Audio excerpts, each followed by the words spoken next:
اللہ نے مجھے کتاب دی ہے اور مجھ کو نبی قرار دیا ہے. تو قرآن میں آپ غور کیجئے کہ جہاں کے اوپر کسی کا بھی قول اللہ اگر نقل کرتا ہے تو اس سے پہلے ایک فعل درج کرتا ہے، چاہے یہ فعل ماضی کی شکل میں ہوتا ہے جیسے کہ حضرت عیسیٰ کے قول سے پہلے فعل ماضی ذکر ہوا قالا، یا کبھی کبھی یہ فعل جو ہے وہ مضارع کی شکل میں، ماضی یعنی پاسٹ، مضارع یعنی پریزنٹ، تو اب وہاں کے اوپر جو ہے وہ یقولو استعمال ہوتا ہے کہ وہ کہہ رہا تھا، یا وہ کہہ رہا ہے یا کہے گا. یہاں کے اوپر آپ غور کیجئے کہ یہ آیت کریمہ کی جو فضائل آل محمد میں نازل ہوئی ہے، اور یہ آیت کی فضیلت میں سید الشہداء امام حسین بھی شریک ہے.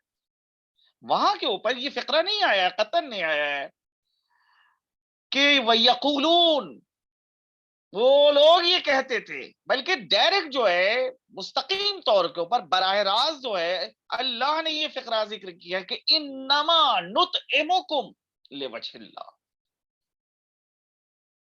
اگر وہ اپنی زبان کے اوپر یہ جملہ جاری کرتے تھے کہ ہم تم کو اللہ کی خاطر کھانا کھلا رہے، تو یقیناً اللہ کہتا کہ وہ لوگ یہ کہتے ہیں.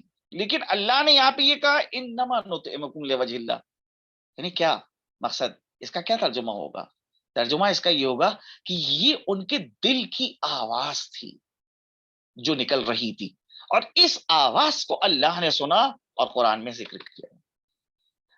دل کی آواز کیا تھی کہ ہم اگر تم کو کھانا کھلا رہے ہیں تو یہ صرف اور صرف اللہ کی خاطر کھانا کھلا رہے ہیں، اللہ کی خوشی کی خاطر کھانا کھلا رہے ہیں. لا نرید منکم جزاء ولا شکورا، نہ اس کھانے کا کوئی ہم بدلہ چاہتے ہیں اور نہ ہی ہم یہ چاہتے ہیں کہ تم ہمارا شکریہ ادا کرو.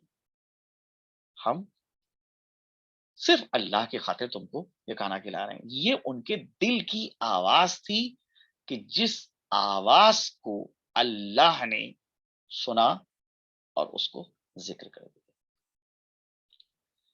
تو بہرحال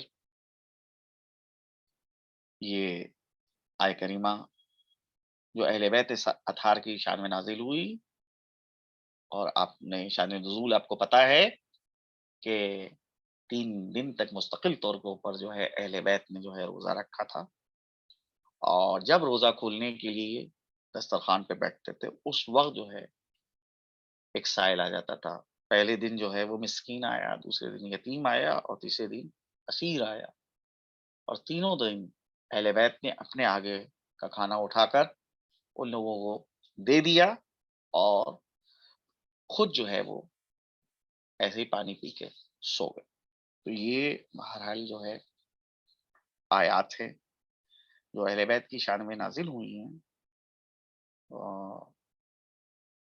وہ یہ آیات جو ہیں ان میں فضائل اہل بیت کے حوالے سے جو ہے اس میں امام حسین سید الشہداء بھی شریک ہیں. اس کے علاوہ اور بھی قرآن کی آیت ہیں.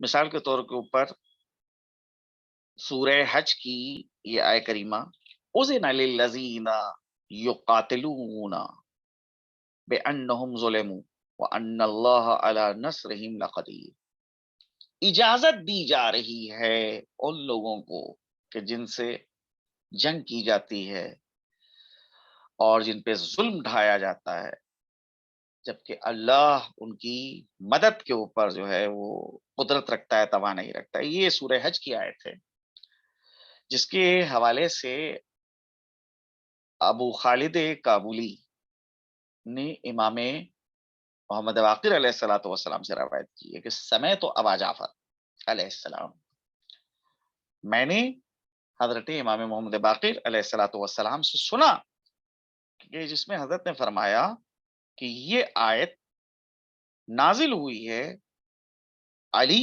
علیہ السلام اور حسن اور حسین علیہ السلام کے بارے میں. تو اس آیت میں بھی امام حسین شریک ہے. یہ آیت بھی جو ہے وہ امام حسین علیہ الصلوۃ والسلام کے حوالے سے.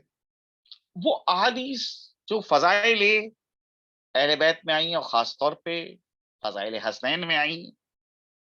بہرحال بہت زیادہ احادیث ہیں، اور مسلمانوں کا کوئی ایسا فرقہ نہیں ہے کہ جس فرقے کے یہاں فضائل آل محمد کے حوالے سے احادیث نہ پائی جاتی ہوں. اور مختلف علماء نے اہل بیت اطہار کو خراج عقیدت پیش کرنے کے لیے فضائل اہل بیت میں کتابیں تصنیف کی، کتابیں تالیف کی، چاہے وہ کسی بھی مسلک اور مشرب سے ہوں. احادیث کی جو کتابیں ہیں، چاہے بخاری ہو، صحیح مسلم ہو، ابن ماجہ ہو، ترمذی ہو، ابن داؤد ہو، سنن ابن داؤد ہو، سب میں کوئی ایسی کتاب نہیں صحیح ستہ میں احادیث کی کہ جس میں فضائل آل محمد اور امام حسین کی فضیلت میں احادیث نہ موجود. حاکم نیشاپوری نام کے ایک محدث ہیں، انہی نے یحییٰ ابن عامر سے روایت کی ہے کہ جناب پیغمبر اسلام نے فرمایا، حسین منی وانا من حسین، میرا حسین مجھ سے ہے اور میں حسین سے ہوں. اللہم احب من احب حسینا، خدایا میں اس شخص کو دوست رکھتا ہوں کہ جو حسین کو دوست رکھتا ہے. حسین سبت من الاسباط، حسین نواز رسول. اس کے علاوہ جناب سلمان فارسی سے حدیث ہے کہ جناب سلمان فارسی فرماتے ہیں کہ کان الحسین علی فخذ رسول اللہ صلی اللہ علیہ وآلہ، امام حسین رسول خدا کے زانوں پہ بیٹھے ہوئے تھے. وَهُوَ يُقَبِّلُهُ، اور رسول خدا صلی اللہ علیہ وآلہ وسلم جناب سید الشہداء امام حسین کو پیار کر رہے تھے. وَيَقُول، اور فرما رہے تھے، انت سید ابن السید ابو السادات، تم سید ہو یعنی سردار ہو، اور تم سردار کے بیٹے ہو. ابن السید سردار کے بیٹے ہو، ابو السادات اور تم سادات کے باپ ہو. انت الامام ابن الامام ابو الائمہ، تم امام ہو اور امام کے فرزند ہو، امام کے بیٹے ہو، اور جو امام ہیں ائمہ آئیں گے ان کے تم باپ ہو. انت الحجہ ابن الحجہ ابو الحجج، تم حجت ہو اور فرزند حجت ہو، اور حجتوں کے تم باپ ہو. تسعۃ من صلبک، 9 حجتیں تمہاری صلب سے پیدا ہوں گی. وتعصئہم قائمہم، اور جو نواں امام ہے، نوی حجت ہے جو تمہارے صلب سے پیدا ہوگی، وہی اس امت کا مہدی ہے، وہی اس امت کے قائم. یہ بہرحال احادیث ہے جو فضائل سید الشہداء کے اندر وارد ہوئی. عبادت کے حوالے سے جناب سید الشہداء کی جو روایات آئی ہیں کہ کانا یصلی فی الیوم واللیلہ الف رکعہ، دن اور رات میں سید الشہداء امام حسین علیہ الصلوۃ والسلام 1000 رکعت نماز پڑھتے تھے.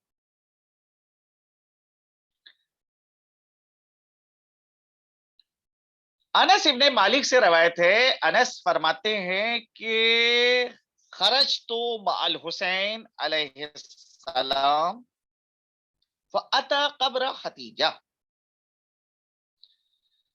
میں حسین ابن علی علیہ الصلوۃ والسلام کے ہمراہ باہر نکلا تو سید الشہداء امام حسین جناب ختیجہ کی قبر کے نزدیک آئے. جناب ختیجہ کی قبر مکے میں جنت المعلا میں ہے. فبکا، اور جناب ختیجہ کی قبر کے نزدیک آ کر حسین رونے لگے. ثم قال اذهب عني یا انس، پھر انس کہتے ہیں کہ حسین علیہ السلام نے مجھ سے فرمایا کہ اے انس تم یہاں سے جاؤ. قال فاستخفیت عنہ، اس کے بعد میں ان کی نگاہوں سے پوشیدہ ہو گیا، میں چھپ گیا. میں نے دیکھا کہ وہ نماز پڑھ رہے ہیں وہاں.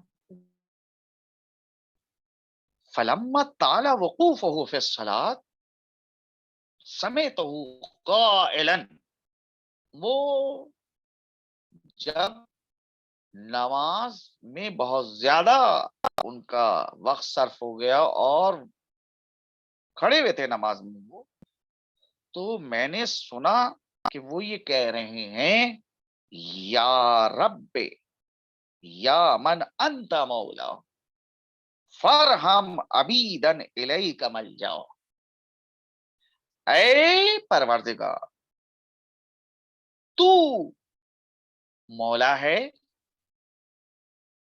فرحم عبیدن الیک ملجا، اپنے بندوں کے اوپر رحم کر کہ جس نے تیری پناہ کو اختیار کیا. یا ذل معالی علیک معتمدی طوبی لمن کنت انت مولا، اے بلند و برتر تیرے اوپر تکیہ کیا ہے، تیرے اوپر اعتماد کیا ہے، طوبی پاک ہے، لمن کنت انت مولا، پاک ہے وہ انسان کہ جس کا تو مولا ہے. طوبی لمن کان خادما ارقا یشکو الی ذی الجلال بلوا، پاک اور پاکیزہ ہے وہ غلام کہ جو خدا ذوالجلال کے سامنے شکوہ کرتا ہے اور اپنی بلاؤں کو بیان کرتا ہے. یہ بہرحال حضرت کی رویش عبادت تھی کہ جس کے متعلق جو ہے وہ تاریخ کی کتابوں کے اندر جو ہے وہ بہت زیادہ چیزیں بیان ہوئی ہیں.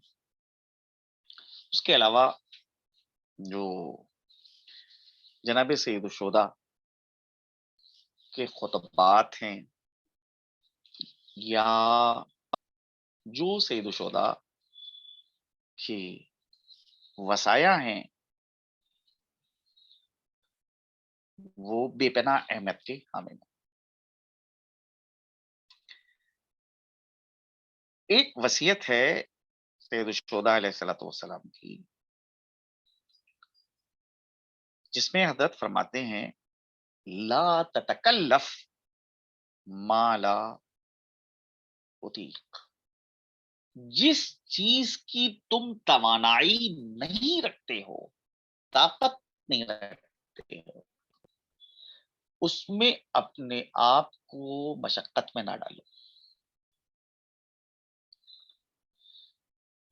ولا تتعرض ما لا تدرک، اور اس چیز کو نہ چھیڑو کہ جس کو تم درک نہیں کر سکتے، اس چیز کو مت چھیڑو کہ جس کو تم درک نہیں کر سکتے. ولا تعد ما لا تقدر علیہ، اور اس کو جو ہے کا وعدہ مت کرو کہ جس وعدے کو تم پورا نہیں کر سکتے. ولا تنفق الا بقدر ما تستفید، اتنا ہی خرچ کرو کہ جتنا تمہارے اندر توانائی پائی جاتی. ولا تطلب من الجزاء الا بقدر ما صنعت، اور اتنا ہی اجر مانگو، اتنی ہی اجرت طلب کرو، اتنا ہی صلہ مانگو کہ جتنا تم نے کام انجام دیا ہے، یعنی جتنا محنت کی ہے اس مطابق جو ہے وہ اجر طلب کرو. یہ حضرت کی حدیث ہے. اور وہ وصیت کہ جو سید الشہداء نے جناب محمد حنفیہ سے کی، تاریخ میں ہے کہ لما عزم علی الخروج الی المکہ، کہ جب آپ مدینے سے نکل رہے تھے مکے کی جانب، اس وقت آپ نے یہ وصیت نامہ جناب محمد حنفیہ کے نام لکھا تھا. اس میں فرمایا تھا بسم اللہ الرحمن الرحیم، ھذا ما اوصى به الحسین ابن علی ابن ابی طالب الی اخیہ محمد. یہ وہ وصیت نامہ ہے کہ جو حسین ابن علی ابن ابی طالب اپنے بھائی محمد کو کر رہے. المعروف ابن حنفیہ کے جو جن کی شہرت محمد کی ابن حنفیہ کے نام سے. ان الحسین یشہد اللہ الہ الا اللہ، بے شک حسین یہ گواہی دیتا ہے کہ اللہ کے علاوہ کوئی پروردگار نہیں ہے، وحدہ لا شریک لہ، وہی یک تنہا ہے. وَأَنَّ مُحَمَّدًا عَبْدُهُ وَرَسُولُهُ، اور بے شک محمد خدا کے بندے ہیں اور اس کے رسول. جاء بالحق من عند الحق، جو حق کے ہمراہ آئے اور حق کے نزدیک سے آئے. وَأَنَّ الْجَنَّةَ وَالنَّارَ حَقٌّ، بے شک جنت اور جہنم برحق ہے. وَأَنَّ السَّاعَةَ آتِيَةٌ لا ریب فیہا، بے شک قیامت کو آنا ہے جس میں کسی قسم کا کوئی شک و شبہ نہیں ہے. وَأَنَّ اللَّهَ يَبْعَثُ مَن فِي الْقُبُورِ، اللہ ان لوگوں کو جو ہے قیامت کے دن اٹھائے گا قبروں سے کہ جو قبر میں سو رہے ہیں. اس کے بعد حضرت فرماتے ہیں انی لم اخرج اشرا ولا بطرا ولا مفسدا ولا ظالما، میں جو نکل رہا ہوں، میں جو قیام کر رہا ہوں، نہ وہ شر کی خاطر قیام کر رہا ہوں، نہ فساد پھیلانا چاہتا ہوں، نہ ظلم کسی کے اوپر ڈھانا چاہتا ہوں. وَإِنَّمَا خَرَجْتُ لِطَلَبِ الْإِصْلَاحِ، میں جو نکل رہا ہوں وہ اصلاح کا خواہاں ہوں، میں چاہتا ہوں کہ اصلاح قائم ہو فی امت جدی، میرے نانا کی امت کے درمیان. اريد ان امر بالمعروف، میں چاہتا ہوں کہ لوگوں کو میں اچھائیوں کی جانب، معروف کی جانب حکم دوں. وانہا عن المنکر، اور لوگوں کو برائیوں سے روکوں. واسیر بسیرت جدی و ابی علی ابن ابی طالب، اور میں چاہتا ہوں کہ اپنے نانا اور اپنے بابا علی ابن ابی طالب کی سیرت کے اوپر چلو. فمن قبلنی بقبول الحق فاللہ اولا بالحق، جو میری بات کو قبول کرتا ہے اس نے حق کو قبول کیا، اور اللہ زیادہ اس کا سزاوار ہے. ومن رد علی ھذا اصبر حتی یقضی اللہ بینی وبین القوم بالحق، اور جو میری بات کو مجھے ہی رد کر دیتا ہے، پلٹا دیتا ہے، نہیں قبول کرتا، تو میں اس پہ صبر کروں گا یہاں تک کہ اللہ میرے درمیان اور اس قوم کے درمیان حق کے ذریعے سے فیصلہ کرے گا. وہ خیر الحاکمین، اور وہ بہترین فیصلہ کرنے والا ہے. فہذہ وصیتی یا اخی الیک وما توفیقی الا باللہ علیہ توکلت والیہ انیب. اے میرے بھائی محمد، یہ وصیت میں تم کو کر رہا ہوں، اور صرف خدا کی توفیق کے علاوہ میرے کچھ نہیں ہے شامل حال، اسی کے اوپر میں توکل کرتا ہوں اور اسی سے میں لو لگاتا ہوں. یہ وصیت ہے. اور اس وصیت کو جو آپ کے سامنے بیان کیا، اس کے اندر دو چیزیں غور کیجیے گا. پہلی چیز تو یہ ہے کہ وصیت کے اندر کہ جب انسان کو وصیت نامہ لکھنا ہے، ایک مسلمان اور ایک مومن کو، اس کو کیا طریقہ اختیار کرنا ہے؟ سب سے پہلے جو ہے اللہ اور اس کے رسول کی رسالت، اللہ کی وحدانیت اور رسول کی رسالت کی گواہی دینا ہے. اس کے بعد جو ہے جو حق عقائد حقہ ہیں ان کا ذکر کرنا ہے، اور پھر وصیت کرنا ہے. اس وصیت کے اندر سید الشہداء نے اپنے قیام اور اپنی جنگ کے حوالے سے تذکرہ کیا ہے کہ اگر میں مدینے سے نکل رہا ہوں، وہ میں تفرقہ پھیلانے کے لیے نہیں نکل رہا ہوں، شر اور فتنہ و فساد پیدا کرنے کے لیے نہیں نکل رہا ہوں، بلکہ میں چاہتا ہی ہوں کہ اپنے نانا کی امت کے درمیان جو ہے وہ اصلاح کروں اپنے نانا کی امت کی، اور ان کو اچھائیوں کا جواب دوں، اور اچھائیوں کی جانب جو ہوں بلاؤں، اور برائیوں سے ان کو روکوں. یہ حضرت کا جو ہے وہ وصیت نامہ ہے جس کو اہل تاریخ نے ذکر کیا ہے. ایک شخص تھا کوفے کا رہنے والا، اس نے سید الشہداء امام حسین علیہ الصلوۃ والسلام کو لکھا، یا سیدی اخبرنی بخیر الدنیا والآخرہ، اے میرے سید و سردار، مجھے یہ بتائیے کہ دنیا اور آخرت کی بھلائی کیا ہے. امام حسین سے وہ کوفے کا رہنے والا ایک سوال کر رہا ہے کہ فرزند رسول مجھے یہ بتائیے، مجھے یہ خبر دیجئے کہ دنیا اور آخرت کی بھلائی کیا ہے. فکتب علیہ السلام، تو حضرت نے اس کو جواب لکھا، بسم اللہ الرحمن الرحیم، اما بعد فإن من طلب رضا اللہ بسخط الناس کفا اللہ امور الناس. جو شخص اللہ کی رضا اور اس کی مرضی کو طلب کرتا ہے، چاہتا ہے، کس کے مقابلے میں؟ لوگوں کے غضب کے مقابلے میں، تو اللہ پھر اس کے لیے لوگوں کے امور میں کافی ہوتا ہے. وَمَن طَلَبَ رِضَاءَ النَّاسِ بِسَخَطِ اللَّهِ، لیکن جو لوگوں کی مرضی چاہتا ہے کہ لوگ اس سے راضی ہو جائے، بِسَخَطِ اللَّهِ، کس کے مقابلے میں؟ کہ اللہ اس سے ناراض ہو جائے، یعنی اللہ کی ناراضگی کے مقابلے میں لوگوں کو راضی کرنا چاہتا ہے اگر کوئی شخص. وَقَّلَ اللَّهُ إِلَى النَّاسِ، تو اللہ ایسے شخص کو پھر سپرد کر دیتا ہے لوگوں کے. والسلام، یعنی اللہ ایسے شخص کو اپنی ولایت سے باہر کر دیتا ہے، اپنی حکومت سے باہر کر دیتا ہے. تو اگر کوئی شخص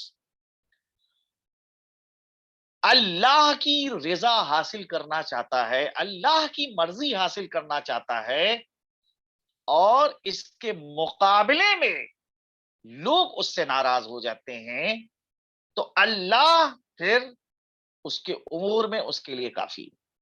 لیکن اگر کوئی شخص اللہ کو ناراض کر کے، اللہ کو غضبناک کر کے لوگوں کو راضی کرنا چاہتا ہے، لوگوں کی مرضی حاصل کرنا چاہتا ہے، تو پھر اللہ ایسے انسان کو لوگوں کے حوالے کر دیتا ہے، اور پھر اس کا فیصلہ لوگوں کے ہاتھ میں ہے کہ لوگ جو جہاں چاہیں اس کو لے جائیں. یہ حضرت نے جو ہے وہ اس شخص کو نصیحت فرمائی. یہاں کے اوپر چند چیزیں آپ کے سامنے نقل کر رہا ہوں، اور اسی کے اوپر جو ہے وہ اس درس کا جو ہے وہ خاتمہ کیا جائے گا. بہت سی دعائیں جو امام حسین علیہ الصلوۃ والسلام سے وارد ہوئی ہیں، خاص طور پہ دعائے عرفہ کہ جس کی آپ تلاوت کرتے ہیں، اس کو آپ پڑھتے ہیں، اس کے اندر کے جو مطالب ہیں وہ اس دعا کے اندر معارف کا ایک خزانہ نظر آتا ہے. تاریخ میں یہ بھی ملتا ہے کہ حضرت نے بہت سے لوگوں کے لیے بد دعا کری یا دعا کری ان کے حق میں، تو اللہ نے امام حسین کی دعا کو جو ہے قبول کیا. چنانچہ تاریخ میں یہ واقعہ موجود ہے کہ واقع کربلا میں اس سے پہلے کہ جنگ کا آغاز ہو، کربلا کی جنگ شروع ہو، عبداللہ ابن حوزائے تمیمی نام کا جو شخص تھا وہ لشکر یزید میں تھا. اس نے بلند آواز سے پکارا اور کہا افیکم حسین، افیکم حسین، کیا تم میں کوئی حسین ہے؟ وَأَجَابَهُ أَصْحَابُ الْحُسَيْن، امام حسین کے اصحاب نے اس کو جواب دیا ہاذا حسین فما تريد منه، یہ ہے حسین، کیا تم ان سے چاہتے ہو؟ اس شخص نے عبداللہ ابن حوزہ تمیمی نے حضرت کی شان میں گستاخی کی. کالا یا حسین ابشر بالنار، اے حسین معاذ اللہ نعوذ باللہ، میں تم کو جہنم کی بشارت دے رہا ہوں. فقال علیہ السلام کذبتا، امام نے جب اس کا یہ جملہ سنا تو امام نے فرمایا تم جھوٹ بول رہا ہے. بل اغدم علی رب غفور کریم، بلکہ میں رب غفور کریم کی بارگاہ میں حاضر ہوں گا، مطاع کے جو لائق اطاعت ہے، شفیع، اور وہی بہترین شفیع ہے. فمن انتا، تو کون ہے؟ قال انا ابن حوزہ، اس نے کہا میں ابن حوزہ، فرزند حوزہ ہوں. فرفع الحسین علیہ السلام یدائی ہے، حضرت نے اپنے ہاتھوں کو اٹھایا یہاں تک کہ حضرت کی بغلوں کی سفیدی جو ہے وہ ظاہر ہو گئی، اور فرمایا اللہم حزہ الی النار، پروردگارا اس کو آگ کا مزہ تو چکھا. فغضب ابن حوزہ، اس نے جب امام کے منہ سے یہ بددعا سنی تو وہ غضبناک ہوا، اس کو غصہ آیا اور وہ غصے میں حضرت کی جانب بڑھا، لیکن اس کا جو گھوڑا تھا وہ اتنی تیزی سے اچھلا کہ اسی کی رکاب میں اس کا پیر الجھ گیا، اور پھر وہ گھوڑا جو ہے وہ کسی طرح سے اس کے قابو میں نہیں آ رہا تھا، یہاں تک اس گھوڑے نے جو ہے وہ اس کو جو ہے گرایا اس خندق میں کہ جو خیموں کے پیچھے خندق روشن تھی اور جس کے اندر آگ جل رہی تھی، اور اس میں لے جا کر پھینک دیا. یہ واقعہ کربلا میں ہوا ہے. مسروق ابن وائل حضرمی کہتا ہے کہ میں اس واقعے کو جب میں نے دیکھا اس وقت مجھے جو ہے حسین کی حقانیت کا یقین ہو گیا. تو یہ ایک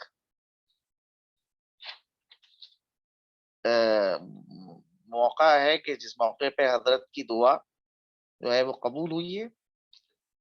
اس کے علاوہ جو اللہ نے حضرت کی دعائیں قبول کری، خود واقع کربلا میں امام حسین علیہ السلام نے یہ فقرہ ارشاد فرمایا تھا، جب لشکر یزید کے سامنے آپ کھڑے تھے اور آپ نے جو ہے بلند آواز سے فرمایا تھا، آخری جب جہاد کر رہے ہیں، یا امت السو، اے بدترین امت، بے سما، خلق تم محمد صلی اللہ علیہ وآلہ، کیا تم نے برا سلوک محمد اور ان کی اطرت کے ساتھ کیا؟ اما انکم لا تقتلون رجلا بعدی فتحابون قتل، میرے قتل کے بعد اللہ تم کو یہ مہلت نہیں دے گا کہ تم کسی آدمی سے جنگ کر سکو، یا کسی کی حد کے حرمت کرو، یا کسی کی عزت کو پامال کرو، اللہ تم کو میرے قتل کے بعد اتنی مہلت نہیں دے گا۔ یہ حضرت فرما رہے تھے تو حسین ابن نمیر نے کہا، بماذا ينتقم لکا منا یا ابن فاطمہ، اے فرزند فاطمہ، کیسے جو ہے وہ اللہ جو ہے ہم سے تمہارے سلسلے کا انتقام لے گا؟ فقال علیہ السلام، یلقی باسکم بینکم ویسفک دماءکم ثم یسب علیکم العذابا حبا، اللہ جو ہے وہ تمہارے درمیان جو ہے مایوسی پیدا کرے گا، تمہارے خون کو بہائے گا، اور پھر تم پر جو ہے عذاب جو ہے وہ مسلط کرے گا۔ لوگ مورخین کہتے ہیں کہ اللہ نے امام حسین کی یہ دعا قبول کی اور ان پر مختار ابن عبیدہ ثقفی کو مسلط کیا، اور اس کے بعد پھر جو ہے وہ حجاج ابن یوسف ثقفی کو مسلط کیا، کہ جس نے ان لوگوں کا خون بہایا۔ یہ سید الشہداء امام حسین علیہ الصلوۃ والسلام کی دعا قبول ہوئی۔ بہرحال خداوند کریم سے دعا ہے کہ اللہ جو ہے ہم کو یہ توفیق دے کہ ہم سیرت سید الشہداء کو اپنی زندگی میں جو ہے اختیار کر رہے، دنیا میں اللہ جو ہے ہم کو سید الشہداء امام حسین کی زیارت نصیب فرمائے اور آخرت میں ان کی شفاعت عنایت فرمائے۔ آخر دعوانا والحمد للہ رب العالمین۔ اگر کوئی سوال ہو تو میں آپ لوگوں کی خدمت میں